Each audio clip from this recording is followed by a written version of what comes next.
I made all of Scandinavia Norse again.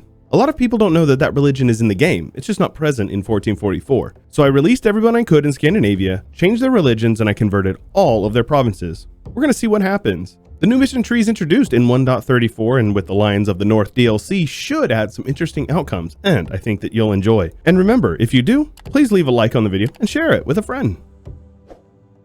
Ah yes, a perfectly balanced world. No natives, and a bunch of angry Norsemen in the north. This is gonna be a fun video. Everyone up here is independent, their state religion is Norse. You guys know the drill. Let's speed 5 and unpause. Now obviously with Lions of the North here, these guys have these massive mission trees to be working through. There is a lot of really good unique flavor for each tag, except for Sapmi. They don't get anything new. Even Gotland over here has a unique pirate mission tree. How cool is that? Iceland also doesn't get a new mission tree. There's nothing up here except for cod anyways, right? We have our first Norse on Norse war here. Norway attacking Sapmi, and yeah, they are probably gonna lose. We'll see though. Norway is allied to Denmark, but they did not bring them into the battle. So looks like it's just mano y mano, but yeah, they're about to get caught out with no morale here. So yeah, probably gonna get annexed pretty quickly.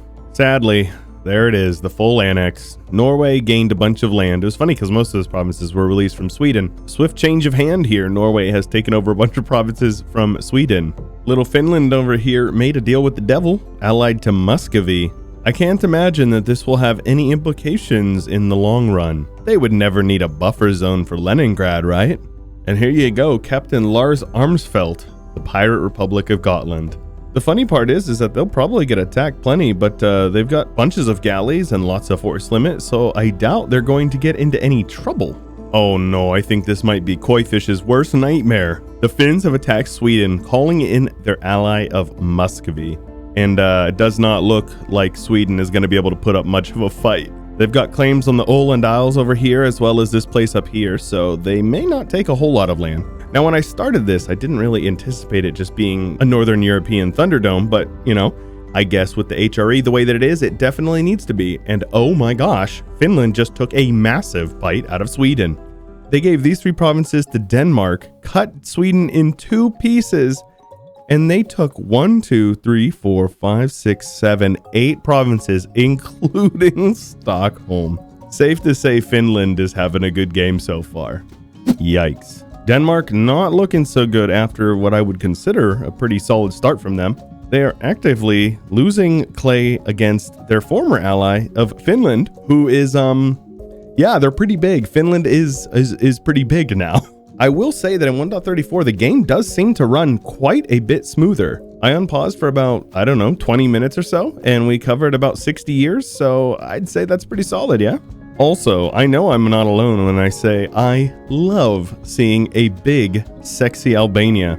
How in the world did they take land from the Ottomans? I don't know. Honestly, I'm not gonna ask. Also, how is a Byzantium still alive down here? 1513, by the way. Ottomans are still a sultanate, have not gotten their empire rank yet. Ah, that's why. Allied to the Mamluks. Oh, Byzantium with that absolute ace diplomacy. Austria consolidating quite a bit of land in the HRE. One reform passed, doesn't look like any more are going to get passed. Somehow Hamburg decided to go off, and then Nuremberg is trying to copy them since they're similar enough color. I see you over here, East Frisia, trying to get into that actual Frisia, right? Unite the Frieslands. France has had a nice chunk taken out of them by Castile in the south, and it looks like they traded a province, Picardy, up here for Calais with England. Ming having a solid start before the inevitable collapse, and Korea ate a large chunk of the Manchurian tribes. Oirat going strong up here for the most part. Now's the part of the Chewbert vid where I show you a big strong Bengal. Kilwa has united Eastern Africa. Congo and Kasanji over here having a showdown for the Central African power. And West Africa is just still a mess, kind of what you would expect.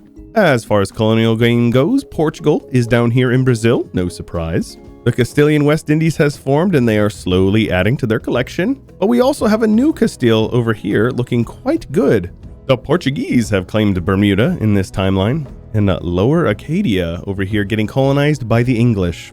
So far it seems that Poland is doing pretty good, and boy, do they have a big big mission tree. Shout out Big Boss. If you guys don't know Big Boss, he's the creator of Flavor Universalis. He used to be on the Missions Expanded team back in the day. He got brought on to Paradox Tinto, and he made this mission tree. And if you've ever played any of his mission trees from Flavor Universalis, you're going to know it's going to be a good one. So stay tuned for that, because we're definitely going to be having some fun with Poland over on my other channel, Chewy Shoot, which you should subscribe to if you are not already. Oh, wow. And I only unpaused for like 5 years, but Hanover has formed from Hamburg, and Finland has united Scandinavia for the most part. There's a couple of provinces down here, but they're all the way into Jutland. I'll be honest with you guys. I was not expecting Finland to be the one to come out on top, but Finland is coming out on top. And the French are getting dominated by the Spanish, 81,000 to their 57. Portugal has a Lancaster on their throne, and Naples is still a personal union under Spain. When Poland forms the PLC, they are going to be absolutely massive. It looks like they buffed the requirements as well, because if I recall correctly, 60 sounds a lot more than what you used to be able to give Lithuania. Admin 10, we're going to see a very strong PLC. Perhaps the antagonist to our protagonist of Finland. Finland eagerly seems to be pushing into the lands of their former ally in Muscovy. They've made a few inroads over here into northern Russia. But speaking of making inroads into Russia, my goodness, that Commonwealth is scary. I'm not sure that I expected to see the British Low Countries, but here we are. And Spain continues to just blob out, gobbling up France, taking over most of southern France, and also integrating their subject in southern Italy as well. Ming has collapsed, and it looks like Dai Viet again is doing quite good, but how about that Oirat? I feel like I haven't seen Oirat perform this well in a long time, so I'm okay with this as well. Vietnam even has lands over here in Burma, so yeah, clearly they're having a good game. And speaking of having a good game, here's our Bengal, but it does seem that Gujarat is trying to at least contest it. Ethiopia is still going strong over here near the Horn of Africa, and Songhai has united most of the Sahel and the western parts of Africa.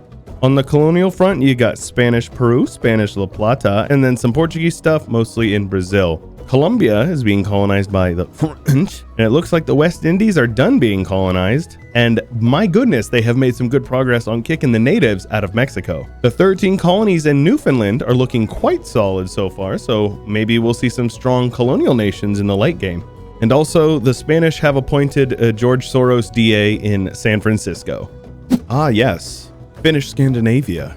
Good old King Carl the First Horn with their new fleshed out mission tree. We have the Patriarchate of Westphalia here, apparently.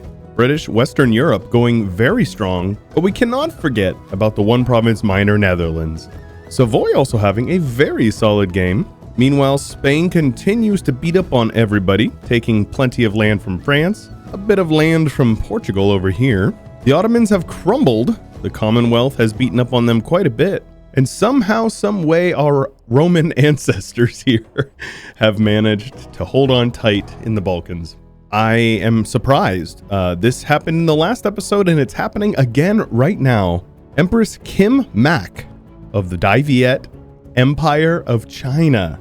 That's got to be rare. That has to be rare. There's no way that this happens more often than just like every once in a while, let alone twice in a row. That's crazy. The most border gore Mughals I have ever seen in my life. Looks like they probably released a couple of subjects via war or whatnot. They're here, but they're not doing well. Looks like Gujarat has also eaten a bit of land from Bengal, but Bengal still doing pretty strong overall. Now over here in Indonesia, we got Malacca looking very solid. It does appear that in 1.34, the AI is sort of pushing for better borders, like more clean national borders. At least that's what it seems like in this one. Spain has South Africa and East Africa. The Grand Republic of Brazil is independent over here in South America, with a couple of odds and end nations here, mostly Spain though. And then Spain has most of North America, with the East Coast handled almost exclusively by Great Britain. But we can't forget about New Portugal over here. Also, the Portuguese have settled down under. The Aussies in this timeline probably sound a little bit different. With 130 some years left, we've got Spain, the Commonwealth, Great Britain, Bengal, Ottomans, Gujarat, Westphalia, and then Portugal with just under 1,000 development. Safe to say Spain is running away with it, but I'm really surprised at how well the Commonwealth has done. And we can't forget, the old Norse faith is still going strong up here. From what I can see, they are the only one in the world, but they are converting things that they are conquering, so more provinces than before. Sadly, it appears that this beautiful Albania is not long for this world, currently being integrated by the Commonwealth. Also kind of crazy, Great Britain shares the same dynasty with the Commonwealth and they are allied, so clearly this power block is pretty solid. Well, that is a very yellow world. Spain controls most all of Spain, most all of France, most all of Italy, almost all of Northern Africa, as well as Central Africa, as well as South Africa, as well as West Africa. Outside of Brazil, they own all of South America. And outside of Canada and the United States, they own all of North America. And funnily enough, the royal family of Canada shares a dynasty with Spain. Poor Daviet is like 1 or 2 provinces. I don't even know where their capital is anymore, but they are no longer the Emperor of China. Korea has taken over the Emperor of China, but safe to say, mandate not going anywhere. And of course, we have Bengal and Bengali Far East, because why wouldn't we? And Bengali Malakas over here in the Philippines. Somehow, Oirat's capital is over here in Zushu. We can't forget about the Scandinavian capital over here on Lake Baikal. Now, Chewbert, you may ask, why in the world is Scandinavia over here? Boy, my friends, was it a journey. Taking a look at their cores, you can see they owned a lot of land, and not too long ago, considering that most of their cores are still there. But I think the thing that did them in was they got over here, they got a Buddhist province, they converted to Buddhism, and then got absolutely gangbanged by Europe after they converted a bunch of stuff. Though in the end, Iceland has made a comeback. They are Anglican though. And Norway over here is Buddhist as well. However, that Commonwealth is big. That's a chunky Commonwealth. But we cannot be in this area and not mention the Norse revolutionary Muscovy. The Ottomans do still exist, but yeah, they're a shell of what they once were. Turns out they did end up eating a lot of the Mamluk lands, but yeah, they couldn't outcompete. Also, Persia formed from a gem, so that's pretty cool. Ethiopia had a bit of a comeback, ate up most of the Horn.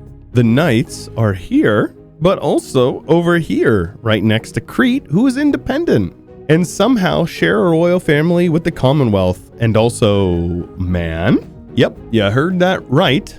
You got Man over here, the Kingdom of Man, with the Commonwealth as their ruling dynasty. Here is the revolution in Europe, nothing too impressive. A couple of provinces over here in India. One province up here in Canada, but that's about it. Now we have a couple of Norse holdovers from the good times. A lot of Buddhist holdover here from the bad times. But as I said, we do have one Norse nation in the world. Aside from that, a couple of Protestant provinces, a bit of Anglican, but mostly Catholic. Orthodox has almost been stamped out entirely. I don't know if a single nation in the world follows it. Lots of Sunni and then lots of Hindu controlled by Sunni. Bengal has converted a bit of the land over here, but still has left a lot to go. Australia is indeed Catholic, and the New World is almost exclusively Catholic. Of course, we've got one giant strong Coptic nation over here, and I am very happy to see that. Great powers, Spain, no surprise at all, but the Commonwealth is not too far behind them considering the fact that they don't have a whole lot of overseas territories. Except for Greenland, they do have Greenland.